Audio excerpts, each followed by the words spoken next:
जिंदाबाद जिंदाबाद जिंदाबाद एनएचएम जिंदाबाद जिंदाबाद जिंदाबाद আমাদের দাবি ন্যায্য দাবি এই দাবি মানতে হবে মানতে হবে মানতে হবে।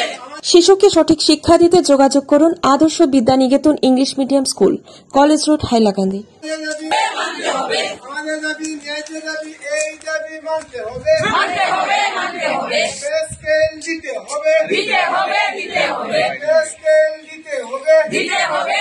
সমকামের সমবেতন দিতে হবে দিতে হবে দিতে হবে। সমকামের সমবেতন দিতে হবে দিতে হবে দিতে হবে। সমকামের সমবেতন দিতে হবে দিতে হবে দিতে হবে।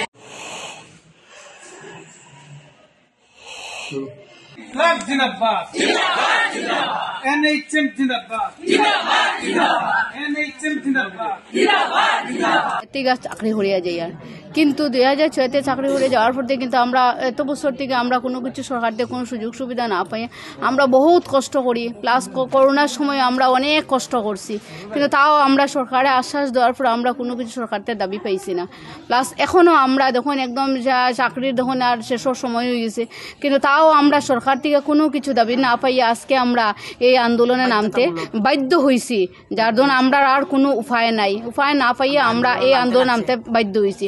আমরা যে 2-3টা দাবি আছে, যেমন আমরা দাবি আছে যে চাকরিটা আমরা নিয়মীয়করণ করা, তারপরে আমরা যে 7ম পে কমিশন ওগুলা দেওয়া, তারপরে সমানভাবে সমহারে আমরা বেতন দেওয়া, যেমন সিনিয়ররা যেরকম তারা পায় সমানভাবে আমরাও তারার মতন কাজ করিয়ে যাই। আর কিন্তু আমরা তো তারা থেকে কোনো কাজে তো আর কম করিয়ে না যে তারা বেশি করে আমরা কম করিয়ে, তাও না, আমরা ওই সমানভাবেই কাজ করিয়ে যাই, কিন্তু আমরা সমাহারে কোনো কিছু আমরা পাই না, যার দরুন আমরা এখন বাধ্য হয়েছি এই আন্দোলনে নামতে। যদি আমরা এই দাবিটা সরকার যদি মানিয়া না যদি নেই, তাইলে আমরা আরো জোরদারভাবে এটা আমরা আরো চালাইয়া যাইতে আরো বাধ্য হইব।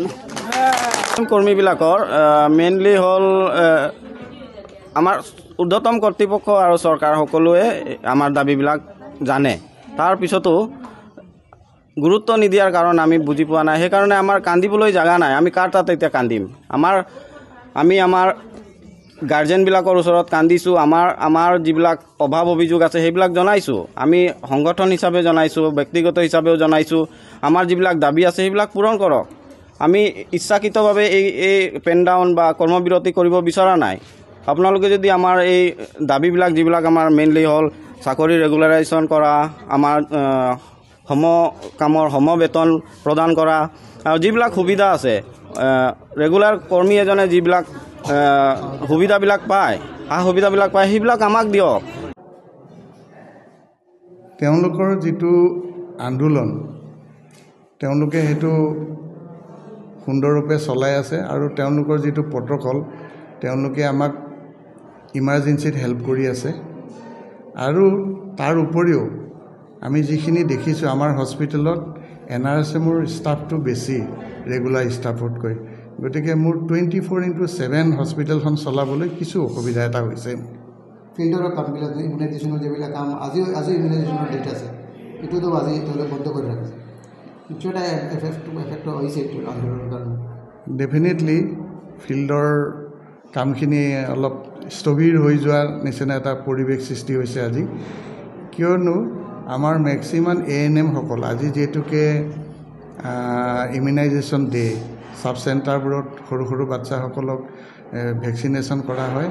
তাত যিসকল নেকি ANM আছিলে তেখেতসকলে বয়কট কৰাৰ কাৰণে আমাৰ পাৰফৰ্মেঞ্চ কিছু কমিব, ব্যাঘাত জনিব। যিহেতুকে আমাৰ ইয়াতে মাৰ্চ এণ্ডিং চলি আছে, আৰু এটাও আমাৰ যিটো আপলোড কৰা হ'ব, আপলোডতো এই পাৰফৰ্মেঞ্চ কমিব। আৰু যিবোৰ ডাটা আমি পঠিয়াওঁ যিহেতুকে BDM, BCM, BPMৰ থ্ৰুদি, গতিকে কিছু ব্যাঘাত জনিব।